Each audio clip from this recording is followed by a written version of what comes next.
How do you explain when things don't go as we assume? Or better, how do you explain when others are able to achieve things that seem to defy all of the assumptions? For example, why is Apple so innovative? Year after year after year after year, they're more innovative than all their competition. And yet, they're just a computer company. They're just like everyone else. They have the same access to the same talent, the same agencies, the same consultants, the same media. Then why is it that they seem to have something different? Why is it that Martin Luther King led the civil rights movement?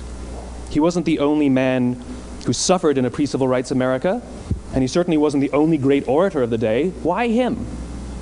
And why is it that the Wright brothers were able to figure out controlled powered manned flight when there were certainly other teams who were better qualified, better funded, and they didn't achieve powered manned flight, and the Wright brothers beat them to it? There's something else at play here. About 3.5 years ago, I made a discovery.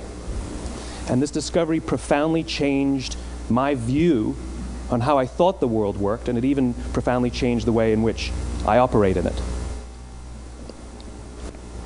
As it turns out, there's a pattern. As it turns out, all the great and inspiring leaders and organizations in the world, whether it's Apple or Martin Luther King or the Wright brothers, they all think, act, and communicate the exact same way, and it's the complete opposite to everyone else. All I did was codify it. And it's probably the world's simplest idea.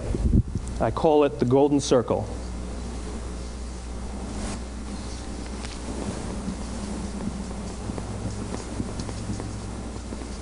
Why, how, what?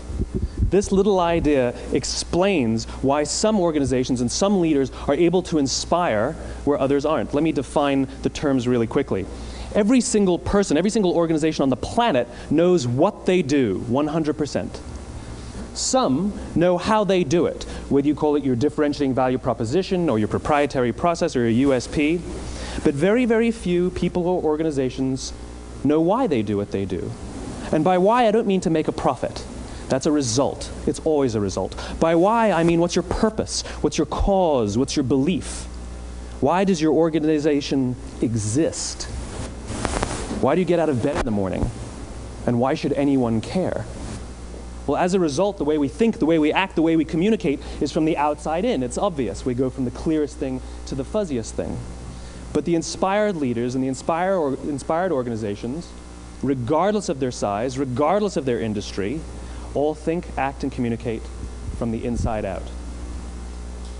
Let me give you an example. I use Apple because they're easy to understand and everybody gets it. If Apple were like everyone else, a marketing message from them might sound like this. We make great computers. They're beautifully designed, simple to use, and user-friendly. Want to buy one? Meh. And that's how most of us communicate. That's how most marketing is done, that's how most sales is done, and that's how most of us communicate interpersonally. We say what we do, we say how we're different or how we're better, and we expect some sort of behavior, a purchase, a vote, something like that. Here's our new law firm. We have the best lawyers with the biggest clients. We have, we always perform for our clients, do business with us. Here's our new car. It gets great gas mileage. It has, leather seats. Buy our car. But it's uninspiring. Here's how Apple actually communicates. Everything we do, we believe in challenging the status quo. We believe in thinking differently.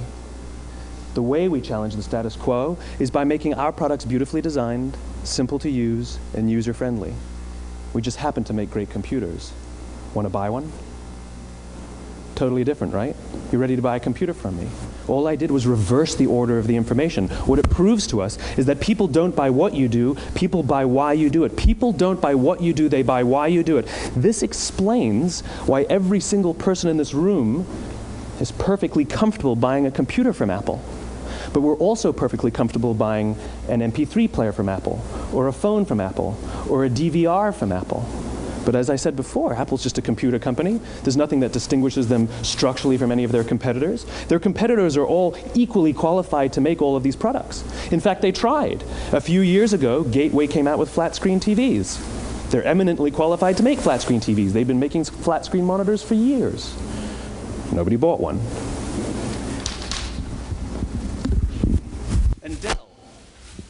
Dell came out with MP3 players and PDAs. And they make great quality products, and they can make perfectly well-designed products, and nobody bought one.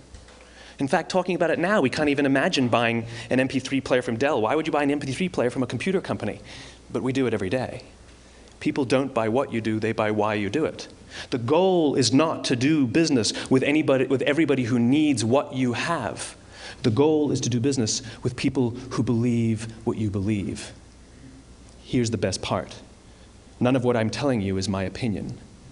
It's all grounded in the tenets of biology, not psychology, biology. If you look at a cross-section of the human brain, looking from the top down, what you see is the human brain is actually broken into 3 major components that correlate perfectly with the golden circle. Our newest brain, our Homo sapien brain, our neocortex, corresponds with the what level. The neocortex is responsible for all of our rational and analytical thought and language. The middle 2 sections make up our limbic brains, and our limbic brains are responsible for all of our feelings, like trust and loyalty. It's also responsible for all human behavior, all decision-making, and it has no capacity for language. In other words, when we communicate from the outside in, yes, people can understand vast amounts of complicated information like features and benefits and facts and figures. It just doesn't drive behavior. When we communicate from the inside out, we're talking directly to the part of the brain that controls behavior, and then we allow people to rationalize it with the tangible things we say and do. This is where gut decisions come from. You know, sometimes you can give somebody all the facts and your figures, and they say, I know what all the facts and details say, but it just doesn't feel right.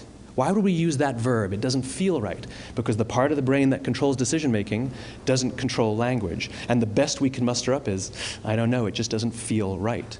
Or sometimes you say you're leading with your heart, or you're leading with your soul. Well, I hate to break it to you, those aren't other body parts controlling your behavior. It's all happening here in your limbic brain, the part of the brain that controls decision-making and not language. But if you don't know why you do what you do, and people respond to why you do what you do, then how will you ever get people to vote for you or buy something from you, or more importantly, be loyal and want to be a part of what it is that you do? Again, the goal is not just to sell people who need what you have. The goal is to sell to people who believe what you believe. The goal is not just to hire people who need a job. It's to hire people who believe what you believe. I always say that, you know, there's if you hire people just because they can do a job, they'll work for your money. But if you hire people who believe what you believe, they work for you with blood and sweat and tears. And nowhere else is there a better example of this than with the Wright brothers. Most people don't know about Samuel Pierpont Langley. And back in the early 20th century, the pursuit of powered man flight was like the .com of the day. Everybody was trying it. And Samuel Pierpont Langley had what we assume to be the recipe for success. I mean, even now, you ask people, why did your product or why did your company fail? And people always give you the same permutation of the same 3 things. Undercapitalized, the wrong people, bad market conditions. It's always the same 3 things. So let's explore that. Samuel Pierpont Langley was given $50,000 by the War Department to figure out this flying machine. Money was no problem. He held a seat at Harvard and worked at the Smithsonian and was extremely well connected. He knew all the big minds of the day. He hired the best minds money could find, and the market conditions were fantastic. The New York Times followed him around everywhere, and everyone was rooting for Langley. And how come we've never heard of Samuel Pierpont Langley? A few hundred miles away in Dayton, Ohio, Orville and Wilbur Wright. They had none of what we consider to be the recipe for success. They had no money. They paid for their dream with the proceeds from their bicycle shop. Not a single person on the Wright brothers' team had a college education, not even Orville or Wilbur. And the New York Times followed them around nowhere. The difference was Orville and Wilbur were driven by a cause, by a purpose, by a belief. They believed that if they could figure out this flying machine, it'll change the course of the world. Samuel Pierpont Langley was different. He wanted to be rich, and he wanted to be famous. He was in pursuit of the result. He was in pursuit of the riches. And lo and behold, look what happened. The people who believed in the Wright brothers' dream worked with them with blood and sweat and tears. The others just worked for the paycheck.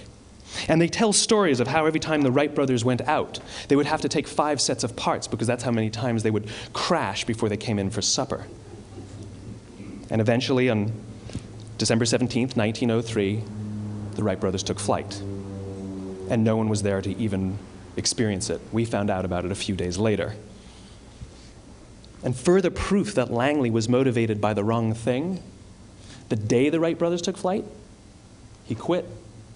He could have said, "That's an amazing discovery, guys. Now we'll improve upon your technology." But he didn't. He wasn't first. He didn't get rich. He didn't get famous. So he quit. People don't buy what you do, they buy why you do it. And if you talk about what you believe, you will attract those who believe what you believe. Well, why is it important to attract those who believe what you believe? Something called the Law of Diffusion of Innovation. And if you don't know the law, you definitely know the terminology. The first 2.5% of our population are our innovators. The next 13.5% of our population are our early adopters. The next 34% are your early majority, your late majority, and your laggards.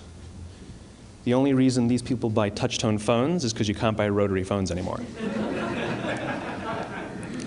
We all sit at various places at various times on the scale, but what the Law of Diffusion of Innovation tells us is that if you want mass market success or mass market acceptance of an idea, you cannot have it until you achieve this tipping point between 15 and 18% market penetration, and then the system tips.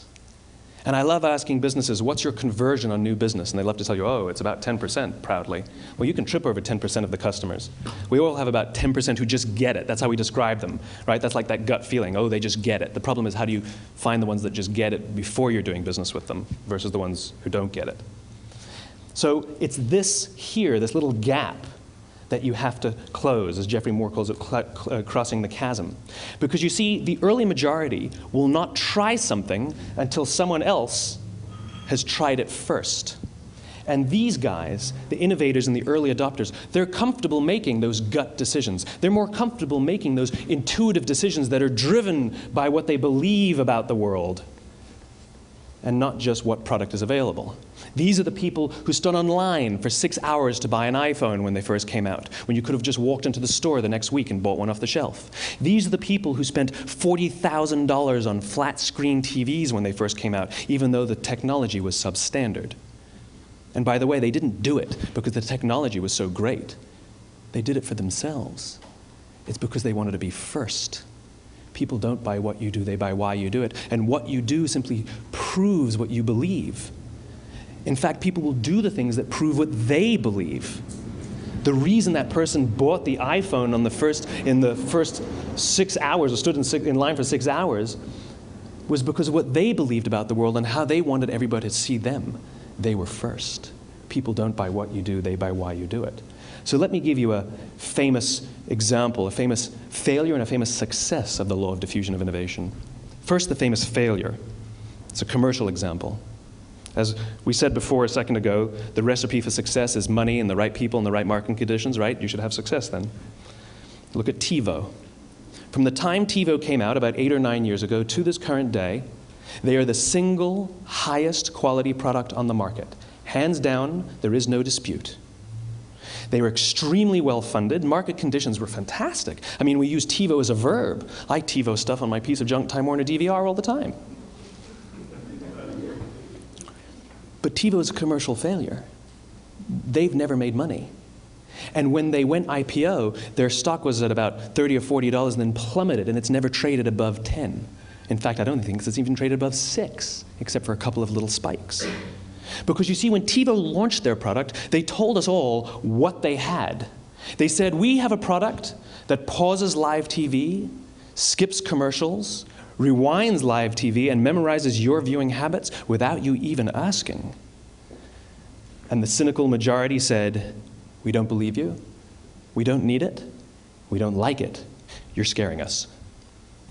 What if they had said, if you're the kind of person who likes to have total control over every aspect of your life, boy, do we have a product for you. It pauses live TV, skips commercials, memorizes your viewing habits, etc., etc. People don't buy what you do, they buy why you do it, and what you do simply serves as the proof of what you believe. Now let me give you a successful example of the law of diffusion of innovation.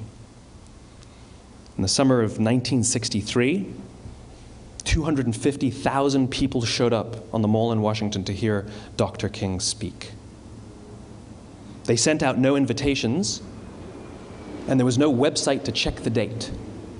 How do you do that? Well, Dr. King wasn't the only man in America who was a great orator. He wasn't the only man in America who suffered in a pre-civil rights America. In fact, some of his ideas were bad, but he had a gift.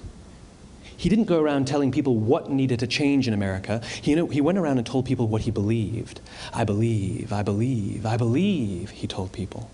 And people who believed what he believed took his cause and they made it their own, and they told people. And some of those people created structures to get the word out to even more people. And lo and behold, 250,000 people showed up on the right day, on the right time to hear him speak. How many of them showed up for him? 0. They showed up for themselves. It's what they believed about America that got them to travel on a bus for 8 hours to stand in the sun in Washington in the middle of August. It's what they believed, and it wasn't about black versus white. 25% of the audience was white. Dr. King believed that there are 2 types of laws in this world, those that are made by a higher authority and those that are made by man.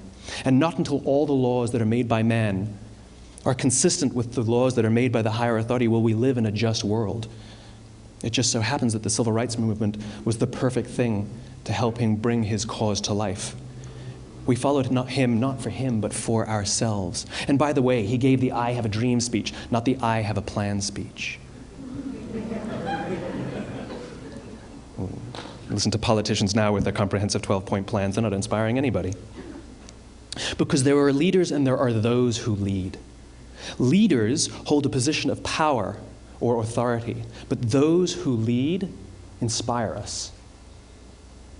Whether they're individuals or organizations, we follow those who lead not because we have to, but because we want to. We follow those who lead not for them, but for ourselves.